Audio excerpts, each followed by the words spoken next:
Ever get the feeling that something's just not quite right? Like there's a secret hiding in plain sight. Oh yeah, definitely. It's like that feeling you get when you know something's off, but you can't quite put your finger on it. Exactly. And today we're diving into some true crime cases that deal with exactly that. Families and homes where dark secrets festered sometimes for years. It's fascinating how these cases can expose the darkest corners of human nature, the things people are capable of when they think no one's watching. Right. And our first case takes us to Essex, UK. It's the story of Virginia McCullough. Yeah, she was a woman in her 30s who ended up serving a 36-year sentence for the murders of her own parents, Lois and John. And what's really chilling is how long she managed to keep it a secret. How long are we talking? 4 years. 4 years she kept up this facade pretending her parents were still alive. Wow, 4 years. That's incredible. How did she pull that off? I mean, people must have asked about him, right? Yeah. Oh, she was a master manipulator, really. She spun all these elaborate stories about her parents being away, traveling, or sick, or even having moved away. Every time someone asked, she had a ready-made excuse. So she's living this double life, basically. Her parents are dead in the house, and she's pretending everything's normal. What finally led to her getting caught? Well, it was actually their doctor. He started to get suspicious because they kept missing appointments, prescriptions weren't being picked up. So, Okay. so he asked the police to do a welfare check. Oh, that makes sense. So the police show up at the house. What happens then? At first, Virginia, she stuck to her story, said her parents were away.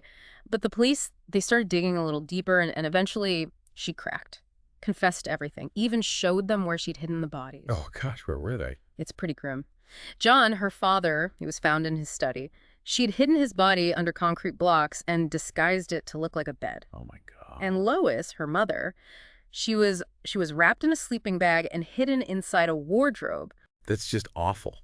It's hard to fathom the level of planning and the coldness it took to pull that off. Was there any indication of why she did it? Well, it seems like it all boiled down to money. Virginia, she'd stopped working and was secretly living off her parents' savings. She'd even racked up a lot of debt in their names. So she killed them to keep her scheme from being discovered. It seems that way. A tragic mix of greed and desperation that led to this horrific outcome. It's a reminder that sometimes the biggest monsters are the ones closest to us. And speaking of families harboring dark secrets, our next case takes us to Grand Junction, Colorado, a story that starts with a seemingly ordinary freezer. Yeah, this one's a real head scratcher. Some new homeowners, they were selling a freezer that had been left behind by the previous owners. And well, let's just say they found something a lot more chilling than frozen peas. They found a body. Not a whole body, a human head and hands. Oh my God.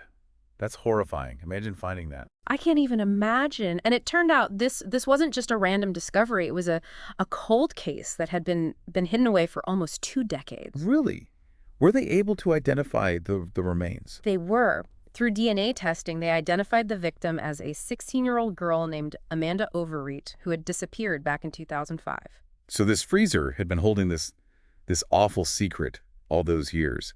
What's even more disturbing is that she was never reported missing. It's like she just vanished. That's right. It makes you wonder what else might be hidden just out of sight. And this is where things get even more complicated.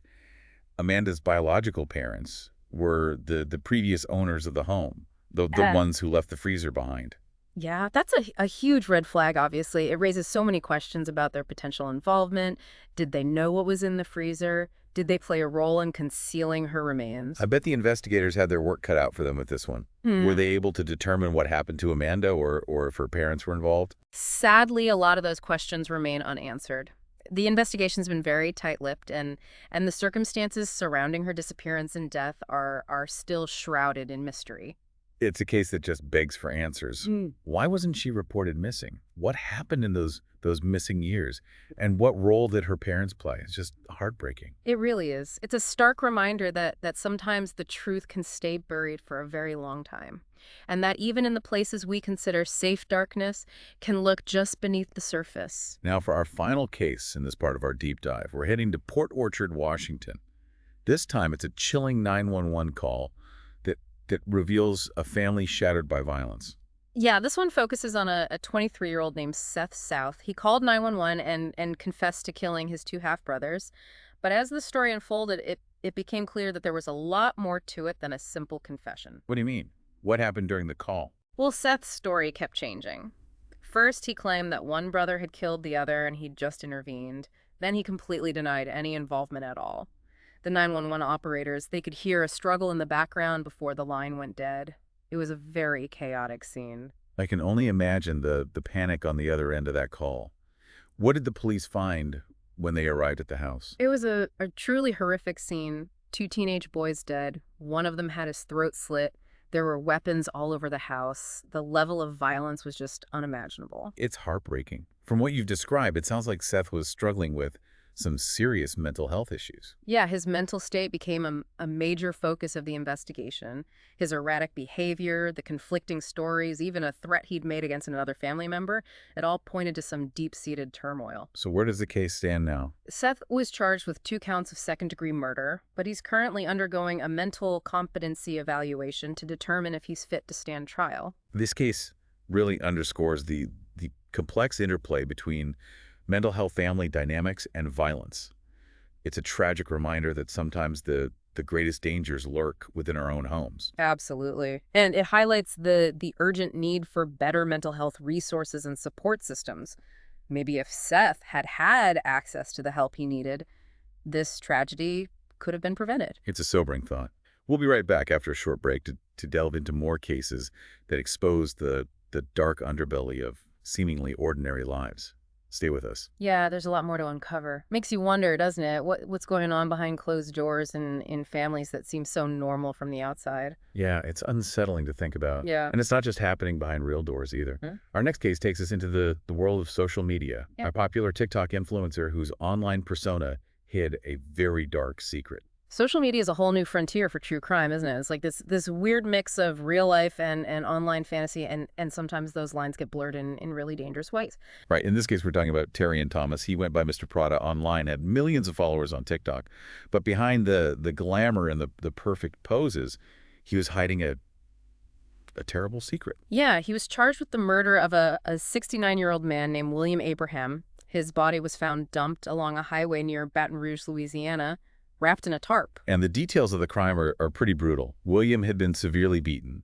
Yeah. And surveillance footage actually showed Terrian dragging something wrapped in a tarp out to his car. It's so jarring, isn't it, to see that image and compare it to the carefully curated persona he presented online. Yeah, it's a stark reminder that we never really know what's going on behind the filters and the perfectly staged photos.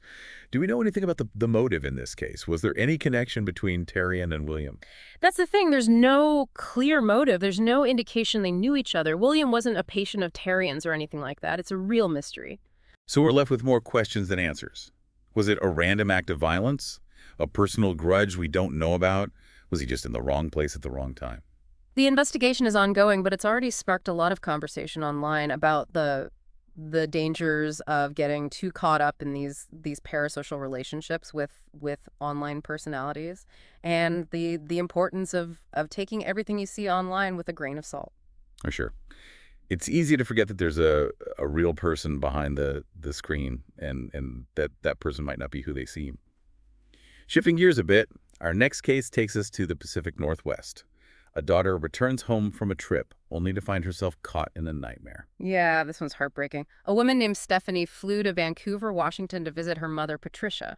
And what should have been a happy reunion turned into a frantic search when Patricia didn't show up at the airport to pick her up. Stephanie waited over an hour before she started to get really worried. She called her cat to check on Patricia, and well, that's when they found her, unresponsive on the floor of her home. She was pronounced dead at the scene, and the cause of death was strangulation. Imagine that, coming home from a trip to find out your mother's been murdered. Did they have any leads on who might have done it? Well, there are a few things that stood out to the investigators. Patricia had actually called the police earlier that day to report some fraudulent charges on her bank account and a missing wallet. So it's possible this wasn't a random act of violence, that maybe the theft and the murder are connected somehow. That's what they're looking into. But it's still unclear whether she was specifically targeted or if it was just a horrible coincidence. And to make matters even more complicated, there were no signs of forced entry at her home. It's a chilling reminder that even in the places we feel safest, we can still be vulnerable. Now, our next case is a stark example of how quickly things can escalate, how a simple disagreement can turn deadly. We're going to Oregon for this one, where a dispute over a parking spot led to a fatal stabbing. This one's really tragic. A young man named Tristan Salvador Thomas was killed after an argument with his neighbor Christopher Stewart.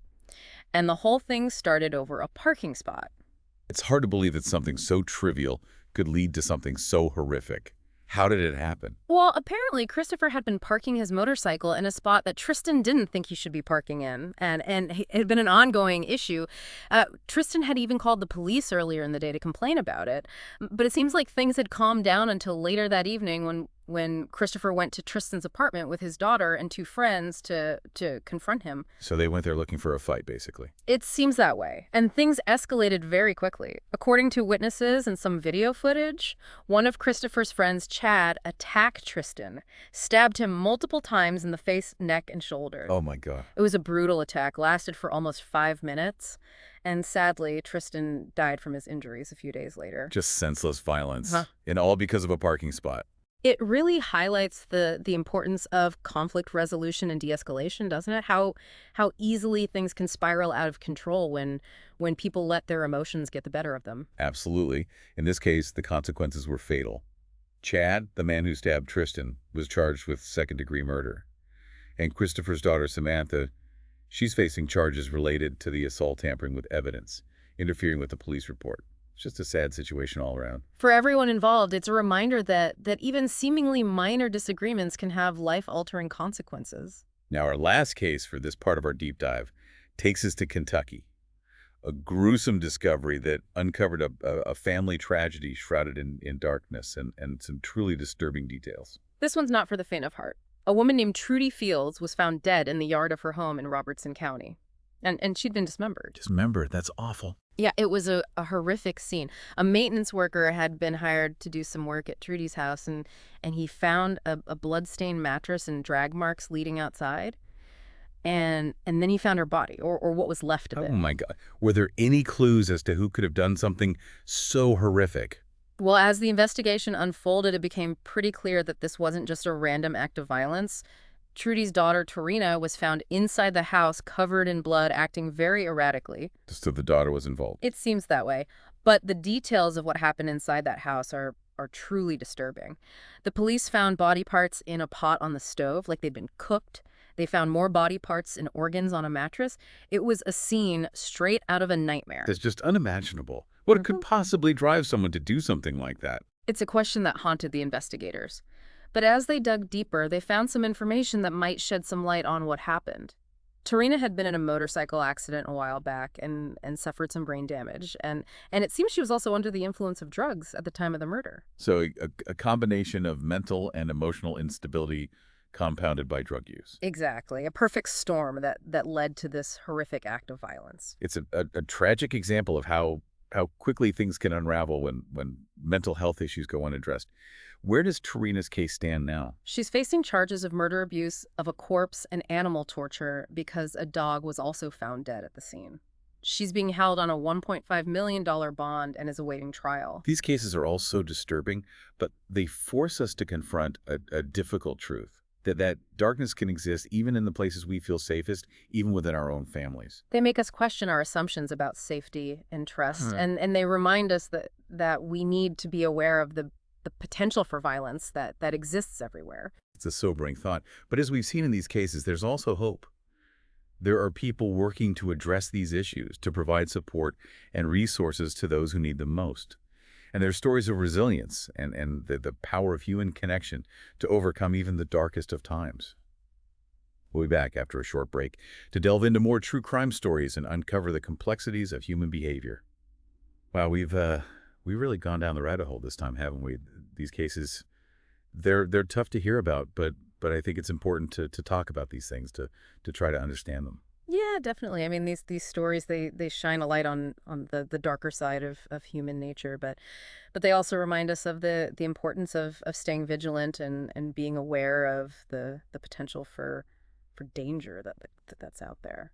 So as we wrap up this deep dive, what are some of the key takeaways you think our listeners should keep in mind? Well, one thing that really stands out to me is is how easily we can be deceived. I mean, whether it's through elaborate lies or carefully constructed online personas or even just our own assumptions about the people we think we know, it's a reminder to always be questioning, to trust our gut instincts and to never take anything for granted. Yeah, and it's also a reminder that help is out there, whether it's for mental health challenges or reporting suspicious activity or just talking to someone we trust when things feel overwhelming.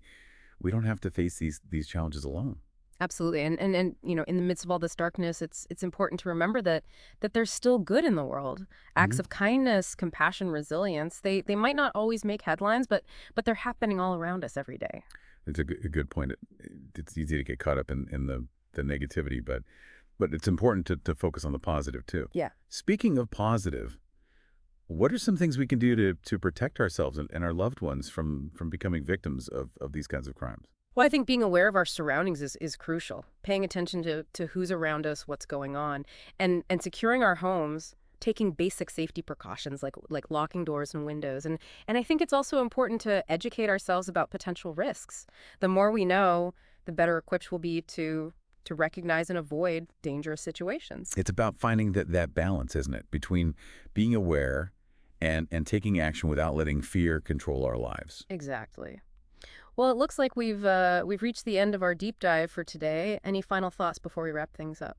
Just that I hope our listeners found this exploration insightful and maybe even a little bit empowering. Knowledge is power after all. The more we understand about the world, the better prepared we are to navigate it safely. Well said. And if you enjoyed this deep dive, be sure to subscribe to the deep dive for more in-depth analysis and thought-provoking discussions on a whole range of topics. We're always digging deeper, uncovering hidden truths and exploring the complexities of the human experience. Until next time, stay curious, stay informed, and stay safe, everyone.